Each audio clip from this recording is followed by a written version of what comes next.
Hi hello ನಮಸ್ತೆ. Pradeep Kannadiga YouTube ಚಾನಲ್ಗೆ ನಿಮ್ಮೆಲ್ಲರಿಗೂ ಸ್ವಾಗತ. ಇವತ್ತು ನಾವು ನೋಡೋಕ್ಕೆ ಬಂದಿರೋದೇನಪ್ಪ ಅಂದರೆ ತೊಣ್ಣೂರು ಕೆರೆ ಮಂಡ್ಯ ಜಿಲ್ಲೆಯ ಪಾಂಡವಪುರ ತಾಲೂಕಿನಲ್ಲಿದೆ. ಇದು ಸುಮಾರು 1000 ವರ್ಷಗಳ ಹಿಂದೆ ವೈಷ್ಣವ ಸಂತ ಶ್ರೀ ರಾಮಾನುಜಾಚಾರ್ಯರ ಮಾರ್ಗದರ್ಶನದಲ್ಲಿ ನಿರ್ಮಾಣವಾಯಿತು.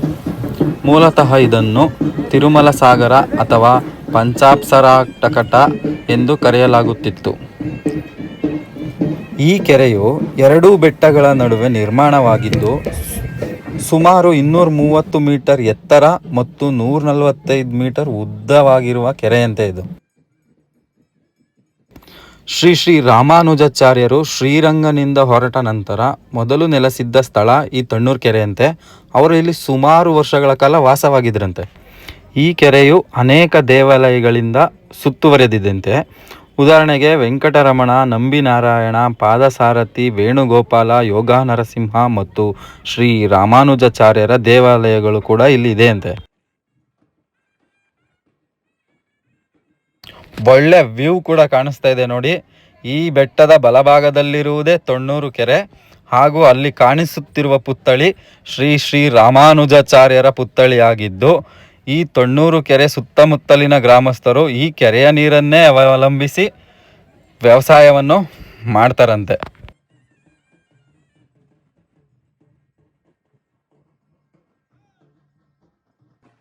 ಕರ್ನಾಟಕ ಸರ್ಕಾರ ಸೂಚನೆ: ಕೆರೆಯಲ್ಲಿ ನಾಡದೋಣಿಗಳನ್ನು ಹಾಗೂ ಯಾತ್ರಿಕರು ಈಜುವುದನ್ನು ನಿಷೇಧಿಸಲಾಗಿದೆ.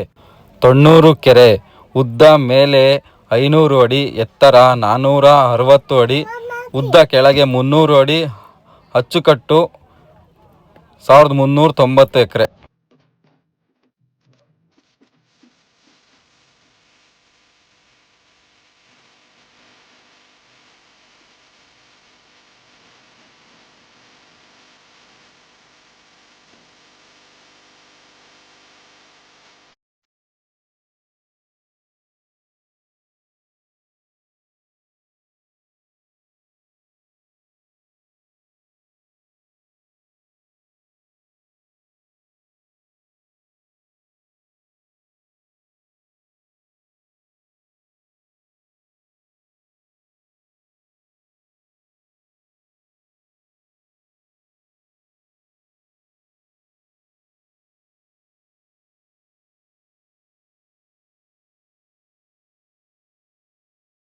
ಈ ತೊಣ್ಣೂರು ಕೆರೆಯಲ್ಲಿ ಎಲ್ಲಾ ದೇವಾನುದೇವತೆಗಳು ನೆಲೆಸಿರುವ ಜಾಗ ಅಂತೆ.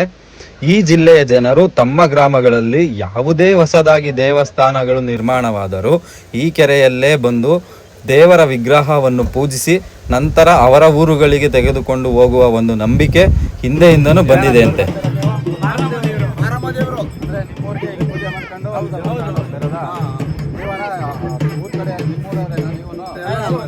ಬನ್ನಿ, ಒಂದು ಗಂಟೆ ಮಾಡಿಸಿ ಪೂಜೆ ಎಲ್ಲ ಆದ್ಮೇಲೆ ಒಂದು ವಿಡಿಯೋ ಹಾಕೋಣ.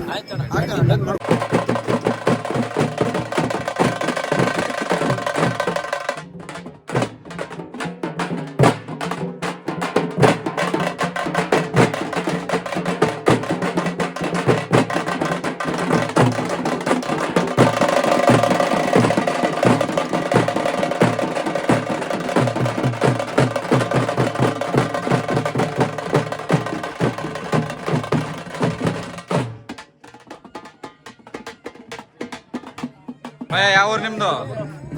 ಯಾವ ಊರು ನಿಮ್ದು? ಒಂದು ದಂಡಿನಹಳ್ಳಿ. ಏನ್ ಇಲ್ಲಿ ದೇವ್ರ ತಗೊಂಡೋದ ಮಾರಮ್ಮ ತಗೋಯ್ತಾ ಇದೀವಣ್ಣ. ಊರಲ್ಲಿ ದೇವ್ರ ಪ್ರತಿಷ್ಠಾಪನೆ ಮಾಡಕ್ಕೆ ಮಾಡ್ಕೊಂಡು ಕರ್ಕೋಯ್ತಾ ಇದೀವಣ್ಣ. ನಿಮ್ದು ಹೆಂಗೆ ಟೀಮು? ಇದು ಆರ್ಡರ್ ಬಂದ್ರೆ ಹೊರಗಡೆ ಹೋಗಿ ನಿಮ್ ನಂಬರ್ ಹೇಳಕ್ಕಾಗತ್ತಾ? ಹೇಳ್ಬೋದಣ್ಣ. ನಿಮ್ ಫೋನ್ ನಂಬರ್ 8951558014. ನಿಮ್ದು ಟೀಮ್ ಹೆಸರು?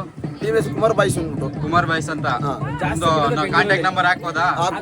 ಕುಮಾರ್ ಬಾಯ್ಸ್ ಅಂದ್ಬಿಟ್ಟು ಸರಿ ಭಯ, ಆರಾಮಾಗಿ ಹಾಕ್ಬೋದು. ಎಲ್ಲ ಕಡೆ ಹೋಗ್ಬೋದು.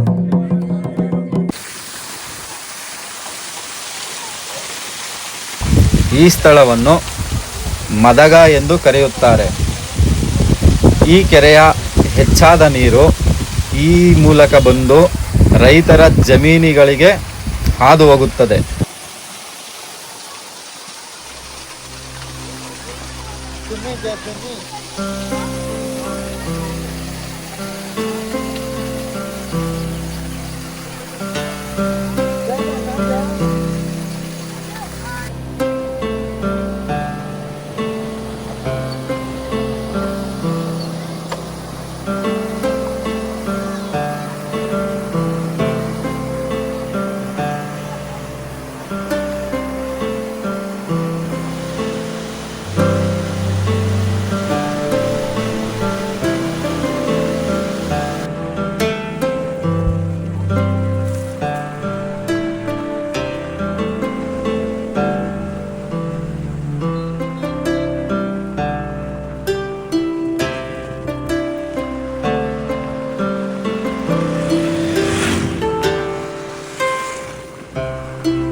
ಶ್ರೀರಂಗನಿಂದ ಶ್ರೀ ರಾಮಾನುಜಾಚಾರ್ಯರು ರಾಜ ಕುಲೋತ್ತುಂಗನ ಕಿರುಕುಳದಿಂದ ತಪ್ಪಿಸಿಕೊಂಡು ಕಾವೇರಿ ನದಿಯ ಉದ್ದಕ್ಕೂ ನಡೆದು ಇಲ್ಲಿಗೆ ಬಂದರು ಎಂದು ಒಂದು ನಂಬಿಕೆ.